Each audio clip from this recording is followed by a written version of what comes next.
آخری مقررین کو دعوت دینے سے پہلے اپنے سربراہ محترم شاداب جعفری صاحب کو، اس کے بعد حبیب کو بلاؤں گا میں. شاداب جعفری صاحب پلیز تشریف لائیے، استقبال کیجئے ہمارے ILF کے سربراہ کا.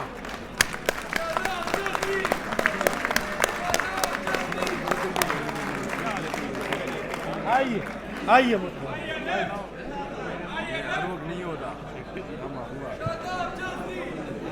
بسم اللہ الرحمن الرحیم. بہت مختصر گفتگو کروں گا، بلکہ یہ کہوں گا کہ آج اس پروگرام کے پیچھے جو اہم پیغام ہے وہ میں نے دینا ہے. ہم نے ILF پاکستان نے 16 دسمبر 2022 کو ایک تحریک شروع کی، اس کا نام نے نام رکھا movement for rule of law. تقریباً پاکستان بھر کی 75 بار ایسوسیشنز میں ہم نے اس کے کامیاب ترین سیمینارز کیے.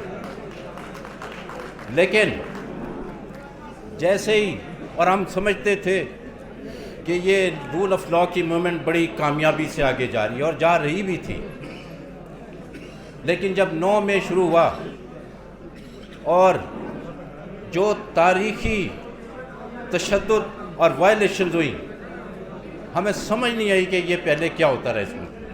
جو ہم نے 75 رول آف لا کے کنونشن کیے، مجھے ایسے لگا کہ یہ ساری ایکسرسائز ختم ہوگی. پلیز خاموش پلیز مینٹین دی ڈیکورم.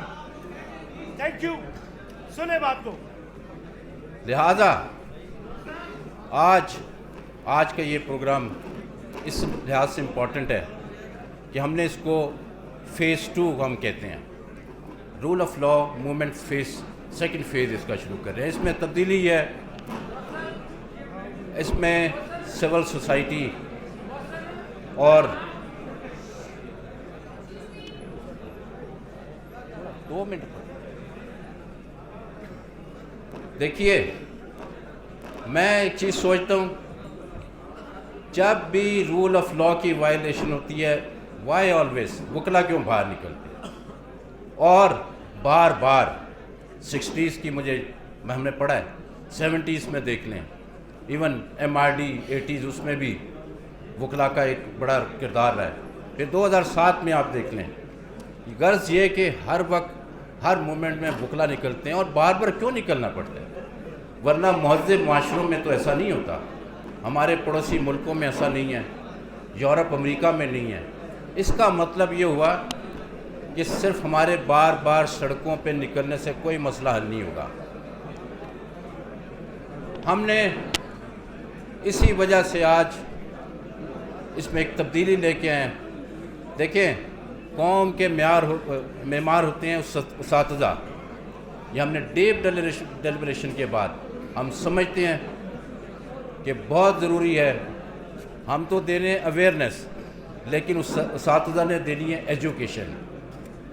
اس قوم کو ایجوکیٹ کرنا پڑے گا، انہیں بیسک کانسیپٹ بتانا ہوگا why rule of law is important, اور وہ صرف اس ملک کے استاد کر سکتے ہیں. میں یہاں پہ اسٹیج پہ بیٹھے پارلیمنٹیرینز، ان کی توجہ دلاؤں گا. دیکھیں، ہم نے بدقسمتی کی بات ہے، ہم نے کبھی بھی اساتذہ پہ توجہ نہیں دی. ان کو وہ معیار جو یہ ڈیزرو کرتے ہیں، جو رسپیکٹ یہ ڈیزرو کرتے ہیں، وہ بھی شاید ہم دینے میں کامیاب نہیں ہوئے. صرف لفاظی ہے. KP میں آپ کی گورنمنٹ بن گئی ہے، ایک نیا تعلیمی نظام پیدا کرنا ہوگا جس میں تعلیمی اداروں اور خاص طور پہ اسکول لیول پہ رول آف لا کی اہمیت دینی ہوگی، تاکہ آنے والی جو نسلیں ہیں، آنے والی جو قوم ہے، انہیں معلوم ہو، وہ ایجوکیٹ ہوں رول آف لا کے اوپر، ان کے اندر اویئرنیس ہو، اور ہم ایک بہتر فضا میں سانس لے سکیں. ورنہ پچھلے 70 سال میں بھی یہی ہوا ہے، اور آئندہ 70 سال میں بھی یہی ہوگا کہ وکلا سڑکوں پہ ہوں گے اور بار بار ہوں گے. اس لیے حل یہ ہے کہ ہمیں تبدیلی لانی ہے، لوگوں کی سوچ میں ایک نئی قوم ہمیں کھڑی کرنی ہے. آپ کا بہت شکریہ.